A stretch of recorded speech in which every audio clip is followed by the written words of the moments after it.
Hello friends, welcome back to my channel. तो friends, मैं आज के वीडियो में एक्सप्लेन करने वाली हूँ ब्लूमिंग के एपिसोड 4 को। और फ्रेंड्स, 2 दिनों से मेरी तबीयत बहुत ही ज्यादा खराब है। परसों रात से मुझे फीवर है, जिस वजह से मैं वीडियो पे काम नहीं कर रही थी और कल का पूरा दिन बस सोते हुए ही निकल गया और एक बार भी मेरी आंख नहीं खुली। आई होप कि आप इस बात को समझ सकते हैं और लेट वीडियो लाने के लिए मैं माफी चाहती हूँ। और अनफॉरगेटन नाइट और द एक्लिप्स का वीडियो कल तक आ जाएगा, मैं पूरी कोशिश करूंगी। और अगर आप लोगों ने इसके प्रीवियस वीडियोस को नहीं देखा है तो प्लीज आप लोग ब्लूमिंग के प्रीवियस वीडियोस को देख लीजिए, ताकि आप लोग को स्टोरी अच्छे से समझ आए। और जो लोग मेरे चैनल पे न्यू हैं वो लोग प्लीज मेरे चैनल को सब्सक्राइब कर लीजिए, ताकि आने वाली कोई भी वीडियो आप लोगों से मिस ना हो। और अब बिना देर किए आज के वीडियो को शुरू करते हैं। एपिसोड की शुरुआत होती है जहां सिवान को अपनी स्टोरी लैपटॉप पे लिखते दिखाया जाता है, पर वो कंसंट्रेट नहीं कर पाता कि तभी रूम के अंदर उसकी सिस्टर आ जाती है और उसे बोलती है कि वो उस पेंटिंग का क्या करने वाला है जो उसने बर्बाद कर दी। सिवान बोलता है कि उसके कहने का क्या मतलब है। उसकी सिस्टर बोलती है कि युनजुंग ने अपनी स्टोरी लगाई है कि उसे अगेन अपने पेंटिंग पे काम करना होगा।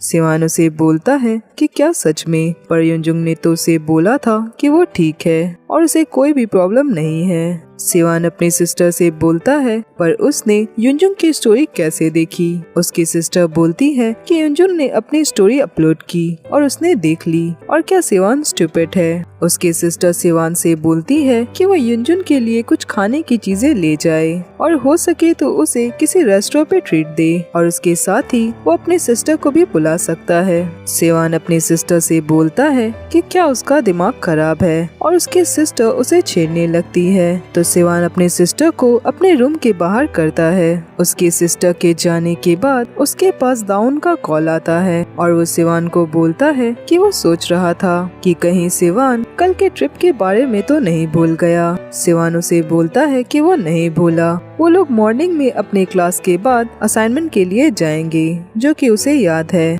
दाउन उसे बोलता है कि ठीक है, तो कल मुलाकात होगी, और वो सिवान को स्वीट ड्रीम्स बोलता है। सिवान उसकी बात सुनकर चौंक जाता है और बोलता है कि उसने क्या कहा। दाउन उसकी बातें सुनकर हंसने लगता है और बोलता है कि वो चाहता है कि सिवान को बुरे सपने न आए, और वो उसे गुड नाइट बोलता है। सिवान बोलता है कि हाँ, उसे भी। उसने अभी जो कुछ भी कहा। कॉल कट करने के बाद सिवान फोन की तरफ देखने लगता है और सोचता है कि ये सब क्या था, और वो खिड़की के पास खड़ा बाहर की तरफ देखने लगता है। आगे हमें नेक्स्ट डे का सीन दिखाया जाता है, जहाँ युनजुंग को पेंटिंग करते दिखाया जाता है, और तभी वहाँ पे उसके पास सिवान आता है और वो उसके लिए खाने की चीजें और कॉफी लेकर आता है और उसे लाकर देता है। और वो युनजुंग से माफी मांगता है कि सिवान की वजह से युनजुंग की पेंटिंग खराब हो गई थी। युनजुंग उसे बोलती है कि सिवान को बुरा नहीं फील करना होगा। सिवान उसे बोलता है कि अगर वो भी युनजुंग की जगह होता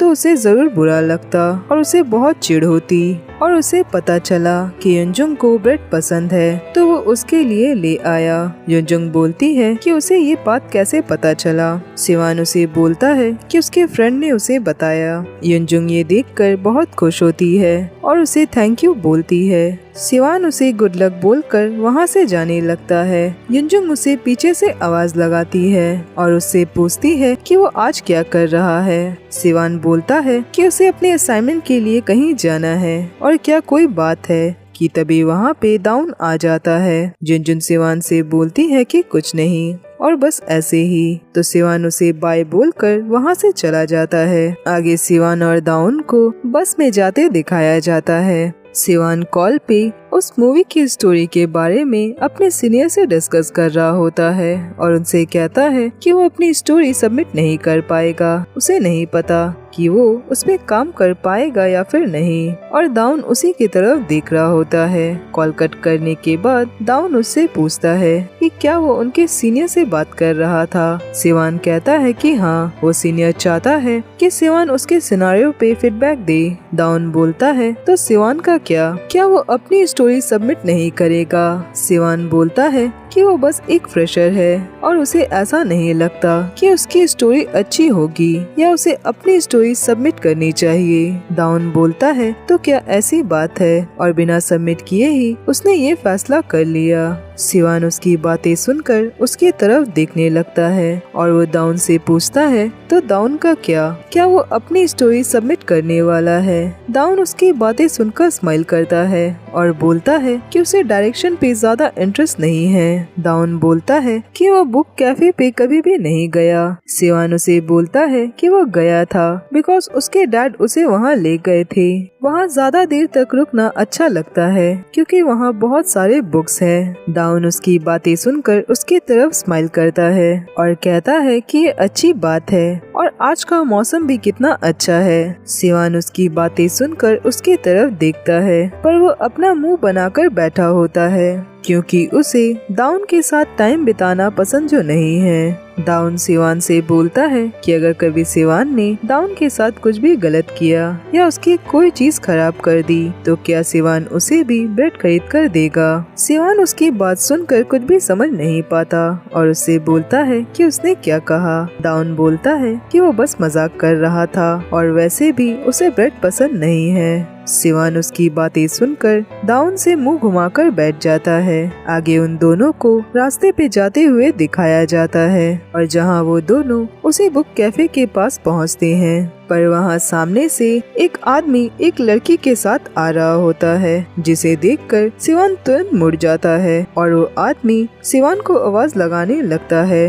पर सिवान दाउन का हाथ पकड़कर वहां से दौड़कर भाग जाता है और वो काफी दूर तक भागता है और वो दोनों एक जगह पहुंचते हैं और उन दोनों की दौड़ने की वजह से हालत बहुत ज्यादा खराब होती है और वो आदमी सिवान का डैड होता है जिसे देखकर सिवान वहां से दौड़कर भागा। सिवान दाउन से बोलता है कि उसे अब साइकिल चलानी है। आगे उसे एक पार्क में साइकिल चलाते दिखाया जाता है और दाउन भी साइकिल पे होता है पर वो सही से साइकिल नहीं चला पाता और वो गिर जाता है और सिवान अपनी ख्यालों में खोया साइकिल चलाए जा रहा होता है और उसका ध्यान बिल्कुल भी दाउन की तरफ नहीं होता। आगे हमें सिवान के सिस्टर को दिखाया जाता है जो कि सिवान के लैपटॉप को ओपन करती है और वो वहाँ पे सिवान के उस स्टोरी को देखती है पर उस पे ध्यान नहीं देती और वीडियो देखकर रिंग बनाने लगती है। तभी वहाँ पे उसकी मॉम आती है और उसे कहती है कि उनके डैड ने उन्हें मैसेज किया कि आज उन्होंने सिवान को देखा और वो उनके दोनों बच्चों से मिलना चाहती हैं और वो सियोंग से बोलती है कि किसी भी हाल में उनके बच्चे उनसे मिलना नहीं चाहेंगे और ये सब बस उनके डैड का कर्मा है क्योंकि वो यही डिजर्व करते हैं। और वहीं हमें सिवान को साइकिल चलाए जाते दिखाया जाता है और वो कंटिन्यू किसी ख्यालों में खोया साइकिल चलाए जा रहा होता है। दाउन भी साइकिल चलाते हुए उसके पीछे तक आ जाता है और सिवान बहुत ज्यादा सैड होता है। तभी दाउन एक जगह रुककर अपने हाथों को झाड़ने लगता है बिकॉज उसे चोट तो आई होगी क्योंकि वो जो गिरा था। सिवान भी आकर उसके पास अपना साइकिल रोकता है और वो दाउन की तरफ ऊपर से नीचे तक देखने लगता है और उसे कहता है कि क्या दाउन को साइकिल चलानी नहीं आती। दाउन देखता है कि उसके पैंट पे पूरी धूल लगी होती है और वो उसे झाड़ने लगता है और कहता है कि ऐसा नहीं है, बस काफी दिनों के बाद उसने साइकिल चलाया और जिस वजह से ये सब हुआ और इस बात के लिए वो बहुत शर्मिंदा है। पर सिवान उसे सॉरी बोलता है कि वो वहाँ से भाग गया और साइकिल चलाने से वो अच्छा फील करता है। जब भी वो बहुत ज्यादा परेशान हो जाता है तो वो साइकिल चलाता है और दाउन जैसा लड़का इस बात को नहीं समझेगा। दाउन बोलता है कि शायद वो इस बार नहीं समझ पाया हो पर वो अगली बार से इसे समझने की पूरी कोशिश करेगा। जब दाउन खुद परेशान होगा, सिवान उससे किसी दूसरी जगह पर असाइनमेंट के लिए चलने को बोलता है और कहता है कि उसे ऐसा नहीं लगता कि वो उस बुक कैफे पे दोबारा जा पाएगा। वो दाउन को बोलता है कि दाउन आज हंस क्यों नहीं रहा। दाउन उसे बोलता है कि क्या दाउन हमेशा हंसता है। सिवान बोलता है कि हमेशा नहीं, पर जब भी सिवान दाउन की तरफ देखता है। दाउन हमेशा हंस रहा होता है, जैसे कि वो सिवान पे ही हंस रहा हो। ये कहकर वो साइकिल पे जाने लगता है, पर दाउन उसे रोकता है और वो गहरी सांस लेता है और बोलता है कि उसने वो फोटो शूट इसलिए किया था क्योंकि उसके फ्रेंड ने अपनी नई ऑनलाइन शॉपिंग की बिजनेस स्टार्ट की थी। वो बस उसकी हेल्प कर रहा था। और उस दिन जब उसने क्लास में सिवान को हेलो नहीं बोला था क्योंकि दाउन की आंखें खराब है और उसे दूर का कुछ भी समझ नहीं आता, तो उसने सिवान को पहचाना ही नहीं था और अनजान लोगों को हाय हेलो तो नहीं किया जाता।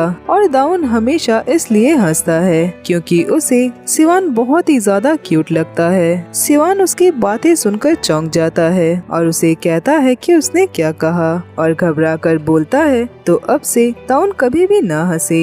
दाउन उसकी बातें सुनकर स्माइल करने लगता है और कहता है पर क्यों नहीं। सिवान बोलता है कि दाउन को सिवान क्यूट कैसे लग सकता है और दाउन उसे अकेला छोड़ दे। वो कैसा पागल है, वो बिल्कुल अजीब है। तो दाउन उसकी बातें सुनकर हंसने लगता है। सिवान उसे बोलता है कि उसने दाउन को अभी हंसने से मना किया है तो वो उसके सामने न हंसे। जब भी दाउन हंसता है तो सिवान को कुछ भी समझ नहीं आता और उसका दिमाग पूरा ब्लैंक हो जाता है, तो वो सिवान को देखकर हंसना बंद कर दे। उसकी बातें सुनकर दाउन अपनी हंसी रोक लेता है और वो बिल्कुल चुप हो जाता है। ये चीज सिवान को अच्छी नहीं लगती और उसे बुरा लगता है, तो दाउन से बोलता है कि उसके बोलने का कुछ भी बुरा मतलब नहीं था। दाउन उसकी बातें सुनकर स्माइल करने लगता है और कहता है कि वो जानता है कि सिवान का कोई बुरा मतलब नहीं था। सिवान उसके तरफ देखता है और वो बिल्कुल चुप हो जाता है और वो दाउन के सामने बहुत ज्यादा नर्वस होने लगता है। दाउन उसके तरफ कंटिन्यू देख रहा होता है और वो अचानक से उसके फेस पे अपना हाथ रखता है और उस पे किस कर लेता है। सिवान को कुछ भी समझ नहीं आता। वो दाउन से बोलता है कि ये क्या था, पर दाउन साइकिल पे बैठकर वहाँ से जाने लगता है और वो सिवान को भी चलने को बोलता है। सिवान उसके पीछे जाने लगता है और उसे कहता है कि वो क्या था। दाउन उसे बोलता है कि क्या सिवान को ऐसा नहीं लगता कि ये जगह असाइनमेंट के लिए बहुत अच्छी है। सिवान बोलता है कि हाँ, ये जगह अच्छी है, पर वो सिवान को बताए कि वो क्या था। दाउन बोलता है कि इतने दिनों बाद साइकिल चलाना कितना अच्छा लगता है। सिवान उसे कहता है कि वो बातें ना बदले और उसे बताए कि वो क्या था, पर दाउन उसके क्वेश्चन का आंसर नहीं देता। और इसी के साथ ये एपिसोड यहीं पे खत्म होता है। फ्रेंड्स, आज के लिए बस इतना ही और अब मैं मिलूंगी नेक्स्ट वीडियो में। तब तक अपना ख्याल रखिए।